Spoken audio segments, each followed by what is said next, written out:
Do you want to learn how to do this effect? It's super easy, albeit tedious, but super easy. You can do this editing technique in pretty much any software. I use DaVinci Resolve. I have the paid version, but there is a free version, which is pretty much includes everything that you need to get started. Here's what you will need to get started. A piece of paper, or a notebook, a pen, or markers, and a capable editing software.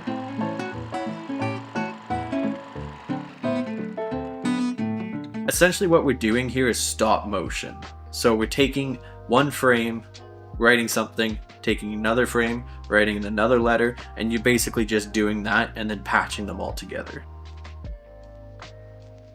So you can set your camera up on a tripod or do it handheld, just make sure the framing stays the same, and you'll want to write one letter, take a photo, write another letter, take a photo, or if you're doing a video, move your hand out of the way. So you will write something, hand out of the way, because you want a clean slate. Make sure the lighting stays consistent too, because if the lighting starts to change, it might throw off your effect a little bit. After you've taken a photo or video of every single letter that you wrote, you'll want to import that into your editing software. Now this is the tedious part. Essentially what we're doing here is we're cutting out all of the fluff, or if you did photos, we're trimming the photos down. So you want it to be consistent. So now that you have that in your editing software, this is the tedious part, because you got to trim all of that down to the right amount, because you don't want to have 5-10 second frames. What I do is I normally hit next on my keyboard and count how many frames. So 1, 2, 3, 4, 5, and then I'll cut.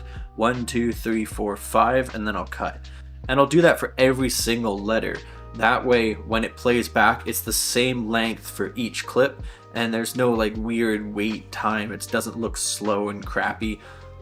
It stays consistent. So now that we've cut everything down to about 5 frame clips, we can highlight everything and turn that into a compound clip, or link them together. Now I'm going to zoom in and basically fill the frame with what I have written down, because I don't need all that extra space anymore. I don't need the notebook, the table, none of that matters. I'm zooming in pretty much just straight on what I want the effect to be. Now that I have it framed in and cropped in the way that I want, I'm going to go into the color page, and the goal here is to move these sliders around to get it to a point where all the blacks look really, really black, and I want all the whites to look really, really white. Basically, I want to create that separation. So one of the things we'll do is we'll turn down the saturation all the way to 0, so there's no color whatsoever, and then we're going to play with the highlights and the shadows. After a while, your end result should look something similar to this. After you're done with that and you're happy with the result, you can go back to the edit page, and now what we're going to do is we're going to right click on our clip and we're going to hit render in place. Basically, this renders the whole clip as is, as how you see it currently. So after you have this clip rendered in place, you'll want to key out the background. There's a bunch of different ways you can do this. A bunch of different softwares have their own versions of it. But in DaVinci Resolve, I'm going to use the 3D keyer. Just drag it onto your clip, and then drag over this little eyedropper tool, and you'll want to click and drag it. And basically this is just selecting all of the white to erase. So that's how it looks now that we've erased the background. It doesn't look very good. There's still more steps that we got to do, but I put a background on here so you can kind of see what it looks like. So now you can hop back into the color page, and you can use the gamma and gain and lift and basically just pull those sliders around until all of the white is gone and you're just left with pure black. Now if you want white text, you come over to here where the little curve adjustment is, and you want to see this little arrow at the top left corner. You'll want to grab that and drag it all the way to the bottom. On other programs you might have an invert feature or a toggle. You can hit that, but on DaVinci Resolve you'll grab this little triangle and you'll pull it all the way to the bottom, and that'll convert the black text to white.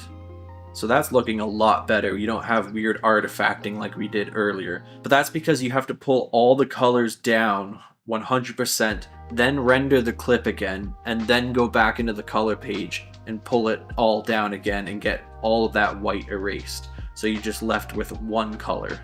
Now to get it looking a bit better, you'll want to get rid of all of these lines. You can either crop it, or you can come over to the Fusion page and add a polygon node. And when you have the polygon node selected, it'll go into your Media 1 node.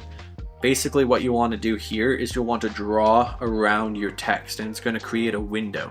But if you come up to a page like this where you see there's nothing here right now, you'll want to toggle this little invert box. That way you'll see what you want to get your mask around. So we're just going to draw the mask. And then once you have the mask selected, you'll want to hit that invert toggle again. Now you can feather it out a bit using the soft edge. It's up to you.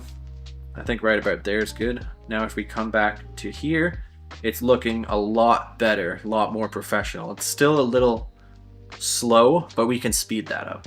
So if we select the clip and we hit Command R, this will put the clip into retime. Then we can just grab the top right corner and drag it all the way down, and that'll speed our clip way up. And that's basically how you do it. It's super easy. It is tedious, but it is super easy, and you can get really creative with this. All right, so that's it. Pretty easy, a little bit tedious, but you can get some cool results out of it. If this video helped you, subscribe. I'd love to see you guys back here hanging out in another video. All right, that's it. Have a good one. Peace.